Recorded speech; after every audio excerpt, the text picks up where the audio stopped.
Oh, ah. It is 4:45. That's my first job of the day.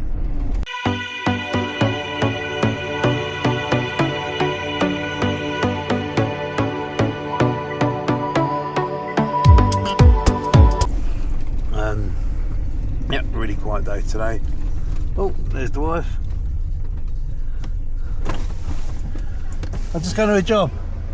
Yes, you do. So you should get one of those at the top and put your phone number on the set. Okay. Right. I saw someone else have it. Okay. Right. Yep. Welcome back to channel.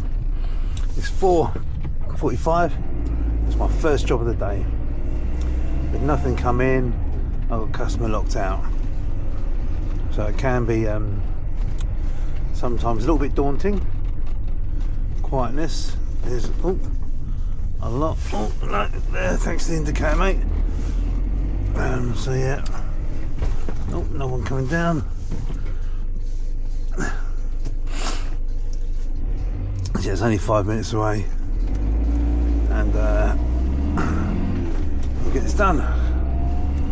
But these are down. These can go up. Just found up. Locked out of a flat. And door just shut behind her. It's at times like this when you can give really good service because you can get there so quickly. Especially when you've got nothing on. Yeah. Evening's settling in. How are you guys doing? Oh, always get that when I go in corners. It says rear doors open. Battery's running low on my phone. You can see it on my screen over there. Yeah. Hopefully it's going to be like a Yale lock. I'll give it a little go. Trying to slip it. I'll give it a little go slipping it. Sorry, not a little go slip it. I'll give it a little go picking it.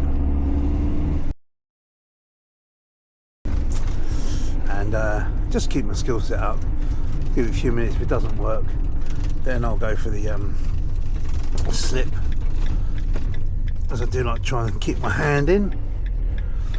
I know some of you say, oh, just go for the slip first, it's the quickest way in. Yeah, it is, possibly, but at the same time, sometimes a slip, sometimes a pick or an EPG can be just as quick as using a bit of plastic. Or it might be, it could be a flat which is like got external type doors, so it could be a UPVC door, which that'd be nice because our back wings will come out and get that done. Come on, Shamon.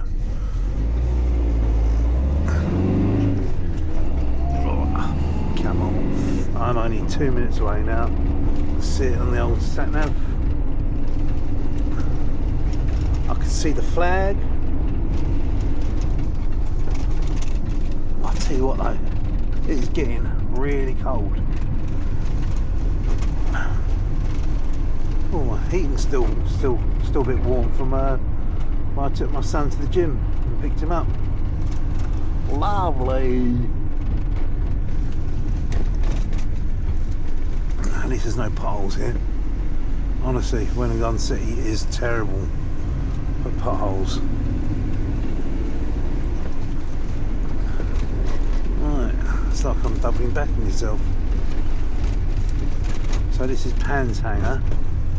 It's a lovely part of Wollongong City. I remember when they were building this, a long time ago. That's like a telephone aerial thing. Right. There we go.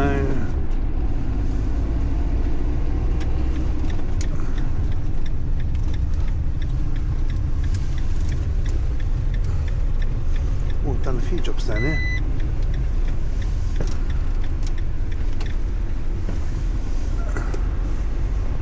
Yeah, I recognise a few of these houses. There's some of my customers. Oh, here we go. Here's an internal block of flats. Ta-da! She said you were going to meet me at the communal door. Oh, I have done work here before. Actually, I think I've opened up a flat here before. Let's have a look.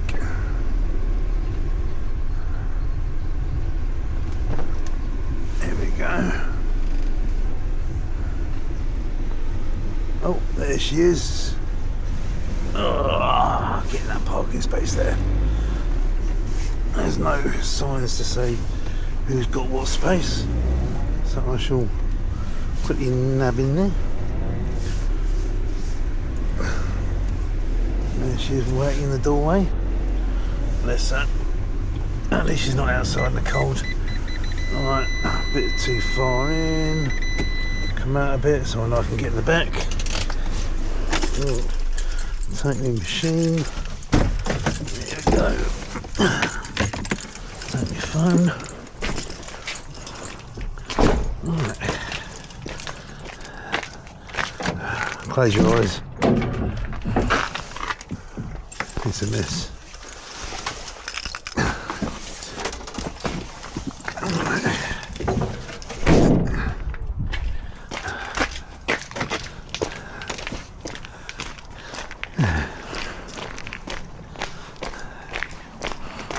You alright there? How you doing? Hey? I've been better. Oh, at least I got here pretty quick. Come on then. Right then. I phoned Dad for the spare key and Dad went, oh, when I visited the other day, I put it down. Oh no. That's it. And my car died yesterday. Oh. So it's a point in it. Oh no. Right. One thing after another. Oh no. Well, hopefully, I've had 3 bad things and I think that's real, hopefully. Well, they do say bad things coming through, yeah. I'm supposed to be... I've got the taxi booked for 4 and then go to it before. Oh, we'll just try and get you in quickly then. This one here? Right. Let's just get you in.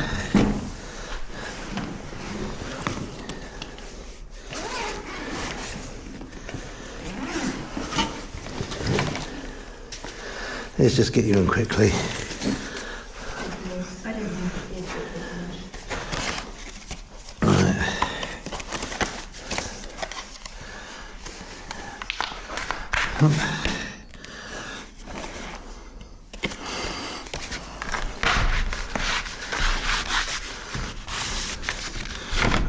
Here we go.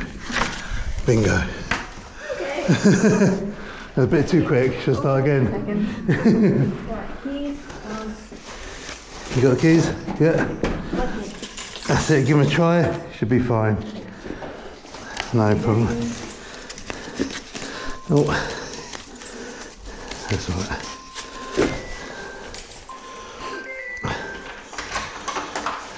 Spam.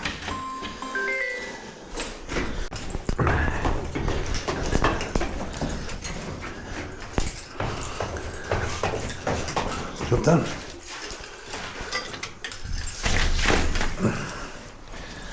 Nice doors.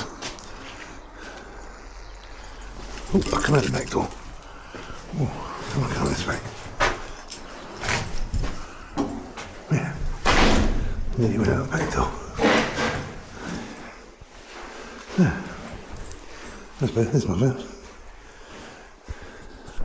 As you can see, I went for the slip.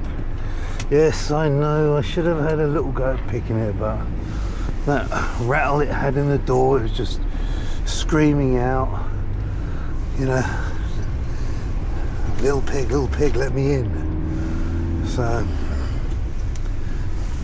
I got in. Lovely, chubbly. So, could be the end of the day, might not be the end of the day. Who knows? How do I get back? trying to remember. But I'm not using my sat nav now. Yeah, I think I'm going the right way. So yeah. So it's late. Done one job, and now it's 5 o'clock. So yeah. And you may be, you know, whatever you're charging, you're thinking, oh, it's going to be good, one job. You know, I don't charge a fortune.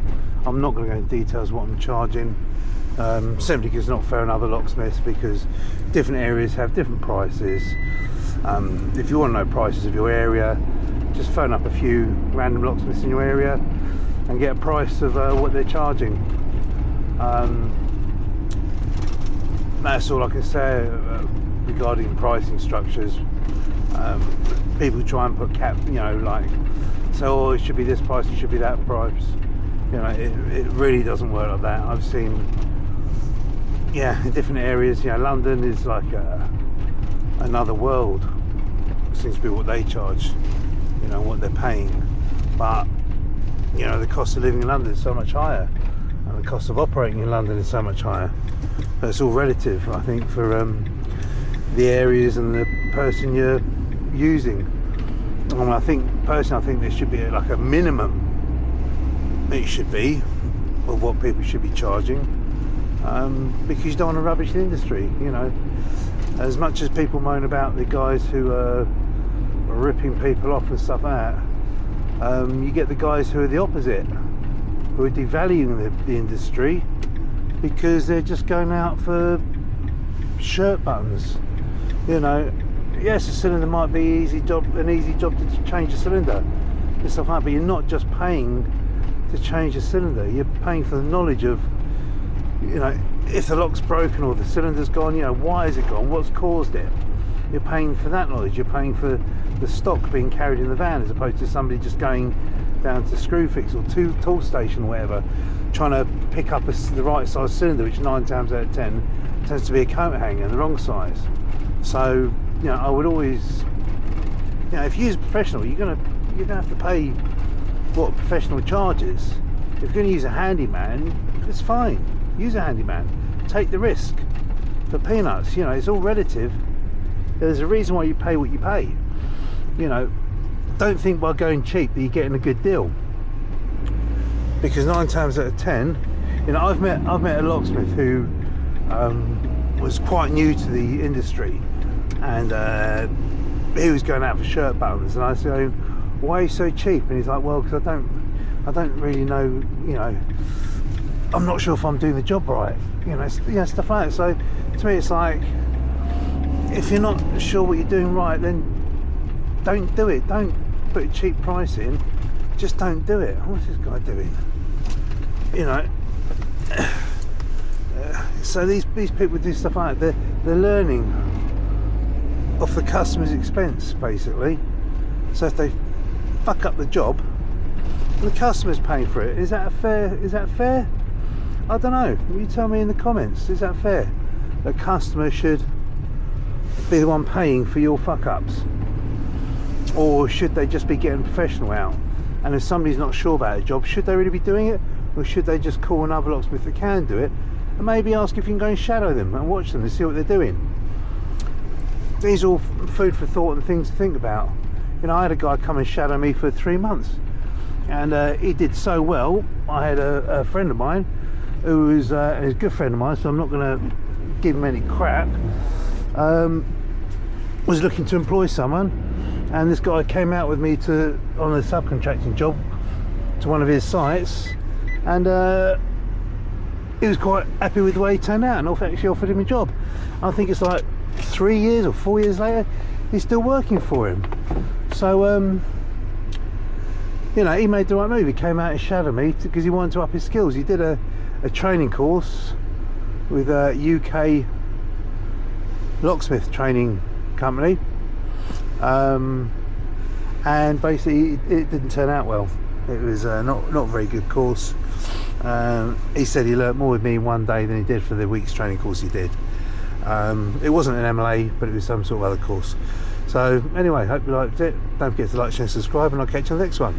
See ya, bye.